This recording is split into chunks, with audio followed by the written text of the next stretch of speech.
বন্ধুরা, বঙ্গ রাজনীতি কি আবারও উত্তাল হয়ে উঠতে চলেছে? যারা আজকে হাইকোর্টে ভাইপোর থাপ্পড় খাওয়া দেখে এবং বিদেশ যাত্রা ভণ্ডুল হয়ে যাওয়া দেখে আনন্দে লাফাচ্ছেন, তারা কিন্তু পিসিমণির ডেঞ্জারাস গেম প্ল্যানটা মিস করে যাচ্ছেন। এবং একদিকে বিজেপি যেরকম কয়েকটা ভুল করছে, সেই ভুলটা দিয়ে যে ফাটলটা তৈরি হচ্ছে, অন্যদিকে পিসিমণির এই যে গেম প্ল্যানটা দুয়ে দুয়ে যদি চার হয়, তাহলে ওই রবীন্দ্রনাথের ছোট গল্পের সংজ্ঞার মতো ব্যাপারটা চলে আসবে। শেষ হইয়াও হচ্ছে না শেষ, এবং সেই জায়গা থেকে আগামী কয়েক মাস কিন্তু টাল মাটাল পরিস্থিতি তৈরি হয়ে যেতে পারে। নমস্কার, জয় শ্রীরাম, হর হর মহাদেব। আমি আপনাদের প্রিয় বন্ধু শুদ্ধশীল ঘোষ। বন্ধুরা, আজকের প্রথমেই যে খবরটা দিয়ে শুরু করব সেটা একটা সুখবর। অবশেষে কিন্তু বঙ্গ বিজেপিতে আমরা কড়া পদক্ষেপ দেখতে পাচ্ছি। কয়েকদিন ধরেই আমরা তর্জন গর্জন শুনছিলাম, কিন্তু সেই তর্জন গর্জন তো আগেও শুনেছি, না আঁচালে বিশ্বাস হয় না, সেই জন্য খবরটা বিশ্বাস করতে ঠিক বিশ্বাস হচ্ছিল না। কিন্তু ফাইনালি দেখলাম, যেখানে রাজ্য সভাপতি শ্রমিক ভট্টাচার্যের পাশাপাশি অত্যন্ত গুরুত্বপূর্ণ মন্ত্রী দিলীপ ঘোষ বা আরেকজন গুরুত্বপূর্ণ মন্ত্রী অগ্নিমিত্রা পাল যেভাবে হুঙ্কার ছেড়েছিলেন, তাতে মনে হচ্ছিল এবার অ্যাকশনটা হবে, এবং শেষ পর্যন্ত আমরা কিন্তু সেই অ্যাকশনটা দেখতে পেলাম। ইতিমধ্যেই 30 জনের বেশি বহিষ্কার সাসপেন্ড হয়ে গেছে এবং 250 জনকে শো কজ করা হচ্ছে। অর্থাৎ যে অশোকটা নিয়ে আমরা বারবার কথা তুলছি, বারবার প্রশ্ন করছি যে কিছুতেই এই জায়গাটা যেন না হয়, সেটা হচ্ছে বিজেপির তৃণমূলীকরণ। যে দোষে তৃণমূল দুষ্ট ছিল, সেটা প্রথম দিন থেকে যেন বিজেপিকে কিছুতেই ঘিরে না ধরে। মানুষ এটাকে প্রত্যাখ্যান করেছে, যদি বিজেপিতেও এই রোগ চলে আসে, মানুষ বিজেপিকেও সরিয়ে দেবে এবং এই রাজ্যটার কিন্তু বড় ক্ষতি হয়ে যাবে। না, বিজেপির শীর্ষ নেতৃত্ব, বিজেপির রাজ্য নেতৃত্ব সেই জায়গায় কিন্তু কড়া স্টান্স নিয়েছে, এবং সেই জন্য অবশ্যই করে তাদের ধন্যবাদ প্রাপ্য। কিন্তু কাজটা এখানেই শেষ হয়ে যাচ্ছে না, একটা ভয়ঙ্কর টালমাটাল পরিস্থিতির দিকে পুরো সিচুয়েশনটা এগোচ্ছে। সুতরাং সেটার দিকে তাকিয়ে বিজেপি কিন্তু আরও কড়া হাতে, আরও শক্ত হাতে সংগঠনকে মজবুত করতে হবে। সাংগঠনিক রদবদলের কথা শোনা যাচ্ছে, আশা করছি তারপর কিন্তু পরিস্থিতি অনেকটাই হবে। এদিকে আর একটা সুখবরও আজকে এসছে, যেটা অবভিয়াসলি প্রিয়বন্ধু মিডিয়ার থ্রু দিয়ে আপনারা আগেই জেনে গিয়েছিলেন, কেননা সরাসরি মাননীয় মুখ্যমন্ত্রী শুভেন্দু অধিকারীর সঙ্গে এই বিষয়ে কথা বলার সৌভাগ্য হয়েছিল, এবং তিনি প্রথম প্রিয়বন্ধু মিডিয়াতে জানিয়ে দিয়েছিলেন যে এটা একটা অ্যাডভাইসারি ছিল। পঞ্চায়েতে যে ট্যাক্স বাড়ার ব্যাপারটা রয়েছে, সেটা যে পঞ্চায়েতের ডিপার্টমেন্ট রয়েছে তাদের যে রেভিনিউ বাড়াতে হবে, সেই জায়গা থেকে একটা সোজা কথায় পরামর্শ দেওয়া হয়েছিল সরকারকে, যে এটা আপনারা করতে পারেন, এবং সেখান থেকেই সমস্ত কনফিউশন দূর হয়েছিল।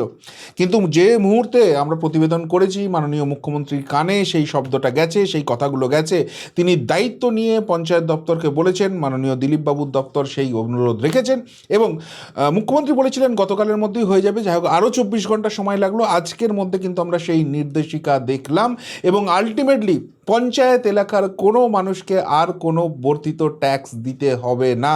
অসংখ্য ধন্যবাদ এই রাজ্য সরকারকে, অসংখ্য ধন্যবাদ মাননীয় মুখ্যমন্ত্রী শুভেন্দু অধিকারীকে। তিনি যে কথা দিয়েছিলেন যে তার সরকার এমন কোনো সিদ্ধান্ত নেবে না যেটা এই রাজ্যের মানুষকে সামান্যতম বিপদের মধ্যে ফেলতে পারে, তাদের অসুবিধা করতে পারে, সেই কথাটা তারা রেখেছেন। যাই হোক, এটা তো গেল দুটো সুখবর। এবার মেন জায়গায় আসি, যেটা পিসিমণির ষড়যন্ত্রের কথা বলছি। তার আগে ছোট্ট করে আপনাদের বলে নিই, আপনারা অবভিয়াসলি জেনে গেছেন যে ভাইপোর কিন্তু বিদেশ যাত্রা ক্যান্সেল হয়ে গেছে। ভাইপোকে যখনই সিঙ্গেল বেঞ্চ বলেছিল যে যাও এসএসকেএমে গিয়ে দেখাও এবং দেখিয়ে এসে সেই রিপোর্ট আমাদের দেখাও, যে যাতে করে প্রমাণিত হয় ভারতবর্ষে তোমার ট্রিটমেন্ট হয় না, তারপর তোমার বিদেশ যাওয়ার ব্যাপারটা আমরা ভেবে দেখব। ভাইপো তো সেটা করতে পারতো না, ফলে ডিভিশন বেঞ্চকে এড়িয়ে ভাইপো ছুটে চলে গিয়েছিল মহামান্য সুপ্রিম কোর্টের কাছে, এবং সেখানে গিয়ে বলেছিল আমাকে যেতে দেওয়া হোক। সুপ্রিম কোর্ট থাপ্পড় মেরে ভাগিয়ে দিয়েছিল, বলেছিল যাও ভাই, কলকাতা হাইকোর্ট থেকে আগে তুমি এই ব্যাপারে ভার্ডিক্ট নিয়ে এসো। তো সেখানে আজকে যখন গেছে, আজকে গিয়ে আবার পিসির বাড়ির আবদার করতে শুরু করেছে ভাইপো। আমি এসএসকেএমে চোখ দেখাবো না, আমাকে যেখানে ট্রিটমেন্ট করি সেইখানেই দেখাতে দিতে হবে। আহা ঘোষণা, খুব শখ হয়েছে নয়? তোমার ওই ডান হাত ছিল বিনয় মিশ্র, কয়লা চোর, কয়লা মাফিয়া, সে তখন গিয়ে ওই ভানুয়াতু না কোথায় লুকিয়ে বসে আছে। তোমার পিএ সুমিত রায়, যে নাকি তোমার দুর্নীতির সব কিছুর গেটওয়ে, ওই সুমিত রায়কে ধরতে পারলেই তোমার অবধি পৌঁছানো যাবে। সে মালটা পালিয়ে পালিয়ে বেড়াচ্ছে, ওই পাকিস্তান বর্ডারে চলে গেছে। এখন পাকিস্তান পালিয়ে গেছে না নেপাল পালিয়ে গেছে কেউ জানে না, আর তুমিও সেখানে পালিয়ে যাবে না, এই আশঙ্কা আমরা প্রকাশ করছি না। তোমার দলের বিধায়ক ঋতব্রত ব্যানার্জি সেই কিন্তু এই কথাটা বলে দিয়েছে। ফলে আজকেও কিন্তু কোর্ট বলে দিয়েছে যে ওইসব কিছু হবে না, তুমি আগে এসএসকেএম গিয়ে দেখাও। এসএসকেএম বলুক যে ভাই তোমার এখানে কোথাও কোনো ট্রিটমেন্ট হবে না, ব্যাস প্যান্টুল হলুদ হয়ে গেছে, আর তো সেই জায়গাটা করার মুরদ নেই। কারণ ওখানে ট্রিটমেন্ট হলেই, ওখানে টেস্ট হলেই তো প্রমাণিত হয়ে যাবে যে পুরোটাই ধাপ্পাবাজি চলছে। আলটিমেটলি এমন কিছু হয়নি, কেননা যে ডাক্তারের রিপোর্টটা সামনে এসছে সেখানে ডাক্তারের রেজিস্ট্রেশন নাম্বার পাওয়া যাচ্ছে না। আসল ধান্দা তো দুবাই যেতে হবে, আসল ধান্দা তো ভারতবর্ষ ছেড়ে পালাতে হবে, এমন একটা ওই কেম্যান আইল্যান্ড না কী সব আছে সেখানে গিয়ে লুকিয়ে পড়তে হবে, যাতে করে আর একে জেলে না পড়া যেতে পারে। সেই ধান্দা করছিল, সেটা বিষবাও জলে চলে গেছে। এবং তার থেকেও গুরুত্বপূর্ণ যেটা হয়েছে, যেহেতু এই আদালত বলে দিয়েছে এটা তুমি নিয়ে এসো, ও বলেছে যে আমি এটা করব না, তখন তাহলে এর আর ভার্ডিক্ট হয় না, মামলাটাই খারিজ হয়ে গেছে। তাহলে এর পরিপ্রেক্ষিতে বা সুপ্রিম কোর্টে যাবে কি, গেলে আবারও তো থাপ্পড় খাবে। সুতরাং ভাইপো কিন্তু গুছিয়ে বাগিয়ে কেসটা খেয়েছে, সেই নিয়ে কোনো সন্দেহ নেই। এবং সেখানে ওই কাটা ঘায়ে নুনের ছিটে বলে না, সেটা সব থেকে ভালো দিয়েছেন আজকে কিন্তু নওশাদ সিদ্দিকী। বলছে অভিষেকের যদি এমনই অবস্থা হয়, ওই বিদেশি ডাক্তার কি দেখাতে হবে, এক কাজ করো, ওই বিদেশি ডাক্তারকে এইখানে উড়িয়ে নিয়ে এসো, যা খরচ হয় আমরা দেবো, হ্যাঁ আমরা সারা পশ্চিমবঙ্গবাসী দেবো, এইখানেই ট্রিটমেন্ট হোক, কিন্তু ফেরেববাজ ভাইপোকে পালাতে দেবো না। ফেরেববাজ ভাইপোর পালানোর কোনো জায়গা নেই, যা পাপ করেছে, অন্যায় করেছে, সব তদন্ত ফেস করতে হবে।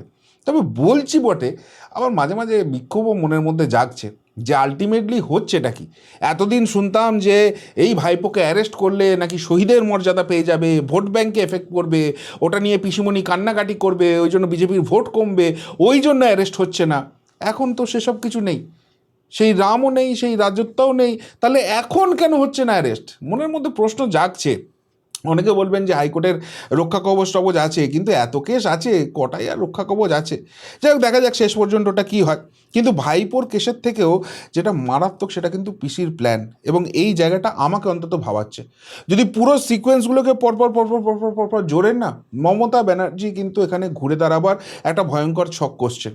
এবং বিজেপি ইতিমধ্যেই যেরকম একটা নেগেটিভ জায়গা তৈরি হয়েছে কিছুটা হলেও, যারা বিজেপিকে ভোট দিয়েছিলেন 2026-এ, তাদের একটা বড় অংশের যে ফাটল দেখা যাচ্ছে, এই দুটোর ইকুয়েশন যদি মিলিয়ে দেন, নয়তো মারাত্মক জিনিস হতে চলেছে। কীরকম একটু বুঝিয়ে বলছি, কয়েকটা স্লাইড পরপর দেখতে হবে। নাম্বার ওয়ান, একটা জিনিস ভালো করে খেয়াল করে দেখুন, কাল থেকে আমি খবরটা নিয়ে ভাবছিলাম, এই যে ভবানীপুরের ভোট হয়েছে সেটা নিয়ে তো ইলেকশন পিটিশন হয়েছিল, সেই পিটিশনে গিয়ে কল্যাণ ব্যানার্জি খুব চিৎকার চেঁচামেচি করেছে। বলেছে যে হুজুর, আমরা যে কোনো ইলেকশন পিটিশন দেখি যেখানে এই 5 বছরের মধ্যে ফয়সালা হয় না, এবং 5 বছরের মধ্যে ফয়সালা না হয়ে যেহেতু 5 বছরের টেনিওর সেটা শেষ হয়ে যায়, ওই মামলাটা খারিজ হয়ে যায়। এবার কিন্তু তা করলে হবে না, এবার কিন্তু তড়িৎ গতিতে একটা আপনারা শুনানি করুন, এটার একটা ফয়সালা হোক। এবার এই জায়গাটাই সন্দেহ জাগছে। কেননা দেখুন, 2021 সালে মমতা ব্যানার্জি যখন নন্দীগ্রামে হেরে গিয়েছিলেন, তখনও কিন্তু তিনি কলকাতা হাইকোর্টে মামলা করেছিলেন, বলেছিলেন শুভেন্দু অধিকারী লোডশেডিং করে দিয়ে এইসব গণ্ডগোল করে দিয়ে জিতেছেন। এবার মজার ব্যাপার হচ্ছে, তখন যিনি জাজ ছিলেন মাননীয় কৌশিক চন্দ্র, তিনি কিন্তু এটার আপৎকালীন ভিত্তিতে শুনানি করতে চেয়েছিলেন। কিন্তু মমতা তখন কি বদমাইশি করলো, মমতা এই কৌশিক চন্দ্র স্যারকে বলে দিল যে বিজেপির লোক, হাবি জাবি অনেক কথা বলল, কোর্ট খেপে গেল, এবং সেই জায়গা থেকে মমতা ব্যানার্জি 5 লাখ টাকা জরিমানা হলো। কিন্তু মজার ব্যাপার দেখুন, 2021 থেকে 2026 বারবার বাইরে বলেছে লোডশেডিংয়ে জেতা নেতা, কিন্তু কোনোদিন এই মামলাটা নিয়ে মমতা ব্যানার্জি নাড়াচাড়া করেনি। কেননা খুব ভালো করে জানতো, নাড়াচাড়া করলে মমতা ব্যানার্জিরই মুখ পুড়বে, ওটা প্রমাণিত হয়ে যাবে যে শুভেন্দু অধিকারীই জিতেছে। কিন্তু এই যে ভবানীপুরের মামলাটা, সেই মামলাটা নিয়ে এত লাফালাফি করছে কেন? এমনকি আর একটা জিনিস দেখুন, এই মামলাটার ক্ষেত্রে শুভেন্দু অধিকারী যিনি আইনজীবী আছেন, তিনি বলেছেন তাদের প্রিপারেশন করতে হবে। মামলা লড়তে গেলে তার তো অনেক আইনি পয়েন্ট, টেকনিক্যাল পয়েন্ট থাকে, সেটার জন্য 6 সপ্তাহের সময় চেয়েছিলেন। কিন্তু পরিষ্কারভাবে কল্যাণ ব্যানার্জি সেখানেও ঝামেলা করেছে, বলছে এত সময় কেন লাগবে, এই করবে, মানে কোথাও গিয়ে একটা কিন্তু চাপ সৃষ্টি করার চেষ্টা করছে। এবার এটা কেন করছে? এখান থেকে দুটো জিনিস আসতে পারে। এক, মমতা ব্যানার্জি যেটা ডিমান্ড করছে সেটাই ঠিক, এবং সেটা যদি মমতা ব্যানার্জি কোর্টে প্রমাণিত করে দিতে পারে, তাহলে পুরো জায়গাটাই কিন্তু ঘেঁটে যাবে যে বিজেপি দেখো এরকম করে জিতেছে, এই করেছে, এই প্রসপেক্টটা নিয়ে এসে পুরো ইলেকশনটাকে ক্যান্সেল করানোর দিকে যাবে। আমার মনে হয় না সেটা পারবে। কিন্তু তাহলে কি হবে? তাহলে এই যে মমতা ব্যানার্জি আর্জিংটা দেখাচ্ছে যে আমি এটা চাই তাড়াতাড়ি শুনানি হোক, এবার মামলা তো এরকম তাড়াতাড়ি করে শুনানি হয় না। এইটা নিয়ে প্রোপাগান্ডা করবে, শুভেন্দু অধিকারীকে চাপটা তৈরি করার চেষ্টা করবে। এবার প্রশ্নটা হচ্ছে যে কেন এই জায়গাটা করার চেষ্টা করছে? অনেকগুলো কারণ আছে, ঠান্ডা মাথায় ভালো করে ভেবে দেখুন। দেখুন, এখানে একটা রিসেন্ট ইনসিডেন্ট ঘটে গেছে, সেটা হচ্ছে বাঁকিপুর বাই ইলেকশন, যেটার সঙ্গে পশ্চিমবঙ্গের আপাত দৃষ্টিতে কোনো রকম কোনো রিলেশন নেই, কিন্তু এইটাকে ধরেই মমতা কিন্তু গেম প্ল্যানটা সাজাচ্ছে। নাম্বার ওয়ান পয়েন্ট বলছে যেটা, যে দেখো এই যে বাঁকিপুর আসন, এটা বিজেপির সেফ সিট ছিল, সেখানে বিজেপির সর্বভারতীয় যিনি সভাপতি নিতিন নবীনের সিট ছিল, সেই জায়গাটায় বিজেপি হেরে গেছে। তার মানে বিজেপির জন্য সারা ভারতবর্ষে আর কোথাও কিন্তু কোনো সেফ সিট নেই। এবং এটা যদি ঘটনা হয়, তার মানে 2029-এ মোদি হেরে যাবে, বিজেপি সেন্টার থেকে সরে যাবে। আর বিজেপি যদি সেন্টার থেকে সরে যায়, তাহলে সেক্ষেত্রে কিন্তু বাংলাতেও আর ওরা কিছু করতে পারবে না। আর বাংলাতে যদি কিছু করতে না পারে, তাহলে সেই জায়গায় মমতা ব্যানার্জির হাত ধরে তৃণমূল কংগ্রেস আবার ফেরত আসবে। এটা কিন্তু বিভিন্ন জায়গায় সার্কুলেট হতে শুরু করে দিয়েছে, জানি না কার মস্তিষ্ক প্রসূত, কিন্তু এটা এদের যে আইটি সেলরা আছে তারা বিভিন্ন জায়গায় এই মেসেজিংটা করছে। ফলে ঘরে ঢুকে যাওয়া যে জায়গাগুলো রয়েছে, সেই জায়গা থেকে কিন্তু কর্মীরা বেরিয়ে আসার চেষ্টা করছে। 2 নম্বর, এখানে জিতেছে প্রশান্ত কিশোর। কে প্রশান্ত কিশোর? 2019-এ যখন তৃণমূলের ভরাডুবি হয়েছে, অভিষেকের হাত ধরে বাংলায় এন্ট্রি নিয়েছিল, এবং তারপর তৃণমূলের হাঁড়ির খবর থেকে শুরু করে প্রশাসনের সব জায়গায় প্রশান্ত কিশোর ছিল। এখন সেই প্রশান্ত কিশোরকে এখানে সামনে নিয়ে আসার পরিকল্পনা হচ্ছে। কেন পরিকল্পনা হচ্ছে? কেননা তৃণমূলের সঙ্গে তার সম্পর্কটা খুব ভালো। এবার তৃণমূলের সঙ্গে যেহেতু সম্পর্ক ভালো, তাহলে সেই জায়গায় তৃণমূলের কোথায় কী ঘাট আছে, এই জায়গাগুলো সে খুব ভালো করে জানে। আর এবার ও কী করে বাঁকিপুরটা জিতলো, অসাধ্য সাধন 1 মাসের মধ্যে করে দিল, সেই পেপটকটা দেবে। আর সেই পেপটকটা নিয়ে আলটিমেট টার্গেট কিন্তু করছে রেজিনগর আসনটা। কেন রেজিনগর আসন? দেখুন, 2টো আসনে বাই ইলেকশন হবে, তার মধ্যে নন্দীগ্রামে কিছু করা সম্ভব নয়, ও শুভেন্দুর নামেই ওই জায়গাটা জিতে যাবে বিজেপি। রেজিনগর যেহেতু মুসলিম অধ্যুষিত জায়গা, সুতরাং ওখানে যদি কোনো রকমে এই বাম, কংগ্রেস, হাবিজাবি, ইন্ডিজোট যেসব রয়েছে, সবাইকে বলে টোলে নিয়ে, আর হুমায়ুনেরও অবস্থা খারাপ, হুমায়ুন নিজেই আগে থেকে তৃণমূলকে অফার দিয়ে রেখেছিল, ওকেও যদি সঙ্গে নিয়ে নিতে পারে এবং বিজেপির সঙ্গে 1:1 লড়াই করিয়ে দিতে পারে, তাহলে কিন্তু রেজিনগরটা তৃণমূলের ঝুলিতে আসতে পারে।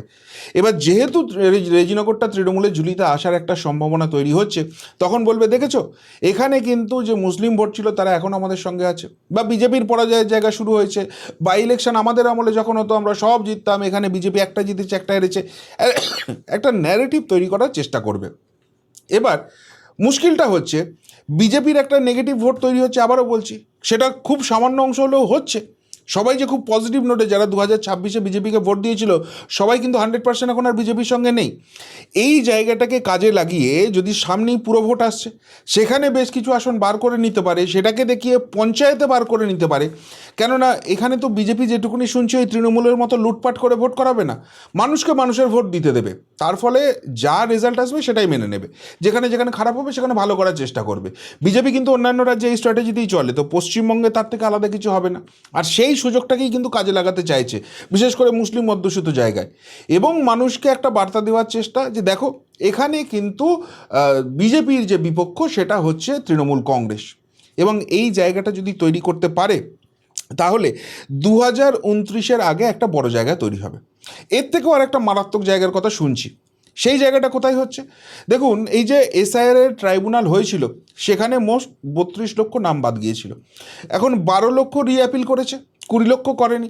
তাহলে এই 20 লক্ষ কেন করেনি? কেননা তারা জানে তারা প্রমাণ করতে পারবে না। যেহেতু তারা প্রমাণ করতে পারবে না, তাহলে তাদের নিয়ে কি করবে? রাজ্য সরকারের কাছে 2টো পথ পড়ে আছে, এদেরকে ডিপোর্ট করা কিংবা এদেরকে চুপচাপ রেখে দেওয়া। এবার যদি ডিপোর্ট করে, তাহলে এই যে 20 লক্ষ মানুষকে তাড়িয়ে দিচ্ছে, সেই ন্যারেটিভটাকে ঘুরিয়ে দেওয়া হবে যে মুসলিমদের তাড়িয়ে দিচ্ছে, দেখো এরা কতখানি মুসলিম বিরোধী। একটা আবারও এই যেরকম সিএ, ওয়াক অফ এইসব হয়েছিল, সেই রকম একটা গণ্ডগোলের পরিস্থিতি, একটা বিশাল আন্দোলন করার চেষ্টা করবে। আর যদি এদেরকে রেখে দেওয়া হয়, ডিপোর্ট না করা হয়, তাহলেও আন্দোলন হবে, শুধু ন্যারেটিভটা চেঞ্জ হয়ে যাবে। যে বিজেপি মুখে বলতো ঘুষপেটিয়া এখানে ঘুষনে নেই দুঙ্গা, তো এখানে তো এই 20 লক্ষ ডিটেক্ট হয়ে গেছে, তারপরে তাদেরকে বসিয়ে বসিয়ে জামাই আদর করে কেন রেখেছে। এই যে ন্যারেটিভের খেলাটা, এইটা কিন্তু মারাত্মক রকম শুরু হবে। এটা নাকি আইটি সেলের মস্তিষ্ক প্রসূত। আর এটা যদি হয়, তাহলে কিন্তু একটা গণ্ডগোলের জায়গা তৈরি হচ্ছে। আর শুধু এই জায়গাটাও নয়, ভালো করে আরেকটা মমতা ব্যানার্জির কথা ভেবে দেখুন। সেন্সাস নিয়ে কিন্তু মমতা ব্যানার্জি অলরেডি কথা বলতে শুরু করে দিয়েছে। আচ্ছা, সেন্সাস তো সরকারের কাজ, সেখানে রাজনৈতিক দলগুলো কেন ঢুকবে? কিন্তু মমতা ব্যানার্জি বলছে আমাদের সেন্সাসে ইনক্লুড করছে না, তার মানে কি আবার এসআইআর পার্ট 2 করতে চাইছো, এখান থেকে মুসলমানদের তাড়িয়ে দেবে, এই ধরনের কথাবার্তা বলতে শুরু করে দিয়েছে। মানে সেন্সাসেও মমতা ব্যানার্জি জানে একটা বড় অংশের নাম বাদ যাবে।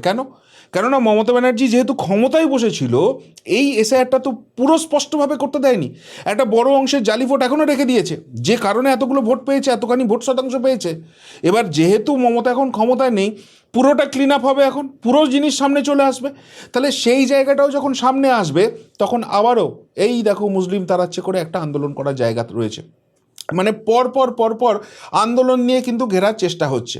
একদিকে বেশ কিছু আসন পঞ্চায়েত পুরসভায় জিতে নেওয়া, অন্যদিকে এই আন্দোলন, এই দুয়ের মাঝখানে কিন্তু 2029-এর আগে দলটাকে আবার ঘুরে দাঁড় করিয়ে দেওয়ার প্ল্যান চলছে।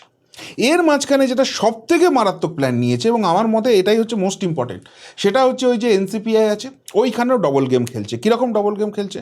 দেখুন, এখানেই খবর আসছে যে ঘর শত্রু 2 সাংসদ, অর্থাৎ এই এনসিপিআইয়ের সঙ্গে আছে কিন্তু দুজন এমন বসে আছে যারা সমস্ত ইনফরমেশন মমতাকে পাচার করছে, মমতার সঙ্গে টাচে রেখেছে, মমতাই তাদেরকে রেখে দিয়েছে।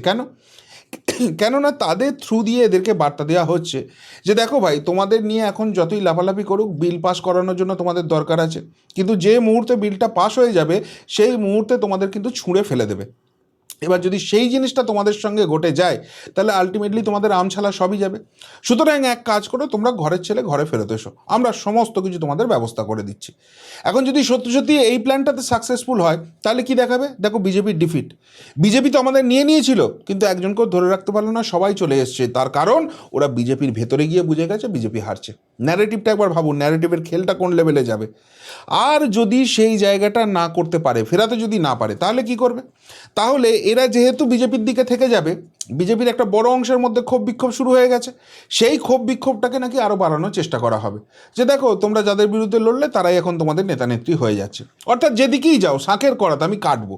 তো এই যদি প্ল্যানিং সত্যিই তৈরি হয়ে যায়, এবং সেই জায়গা থেকে বিজেপির যে জায়গাগুলো রয়েছে যেখান থেকে মানুষের ক্ষোভ বিক্ষোভ বাড়ছে, সেগুলোকে বিজেপি সামাল দিতে না পারে, 2-2-4 যদি করে দেন, 2029-এর নির্বাচন কিন্তু যথেষ্ট কঠিন। কেননা কেন্দ্রে নরেন্দ্র মোদীর 15 বছর হয়ে যাচ্ছে, একটা প্রবল অ্যান্টি ইনকামবেন্সি থাকবে, আর তার মাঝখানে এরকম ক্রোড়মাতার একটা খেলা কিন্তু চলবে। সুতরাং এত সহজ জিনিস নয়। যারা আজকে উল্লসিত হচ্ছেন যে ভাইপোর তো গেল, তা কিন্তু নয়, পিছনে কিন্তু বড় গেমের একটা প্ল্যানিং শুরু হয়ে গেছে, এবং সেটা যদি ফাইনালি এরা সত্যি এক্সিকিউট করতে পারে, যতখানি স্মুথ মনে হচ্ছে আগামী দিনের রাজনীতি ততখানি স্মুথ হবে না। এবং যেহেতু এরকম বেশ কিছু বড় আন্দোলনের প্ল্যানিংয়ের কথা শোনা যাচ্ছে, যেরকম আমরা সিএ এর সময় দেখেছিলাম, ওয়াকফের সময় দেখেছিলাম, এসআইআর এর সময় দেখেছিলাম, সেগুলো যদি হয়, পশ্চিমবঙ্গ কি স্থিতাবস্থা থাকবে? একটা আবার উত্তাল পরিস্থিতি তৈরি করার চেষ্টা করা হবে, এবং মাথায় রাখতে হবে এখানে কিন্তু বড় বিদেশি শক্তির খেলা আছে, বারবার যেটা বিভিন্ন মিডিয়াতেও আলোচনা হয়েছে, আমরাও আলোচনা করেছি। সুতরাং সব মিলিয়ে পরিস্থিতি কিন্তু মোটেই সুখের হচ্ছে না। দেখা যাক শেষ পর্যন্ত গেমটা কোন দিকে যায়, কিন্তু যদি এরকম কিছু এক্সিকিউট করে, মানতে হবে পলিটিক্যাল গেমটা ভালোই জানেন পিসুমণি। কি বলেন আপনারা? উত্তরটা অবশ্যই কমেন্ট বক্সে কমেন্ট করে জানাবেন।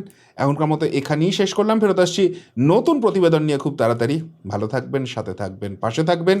নমস্কার।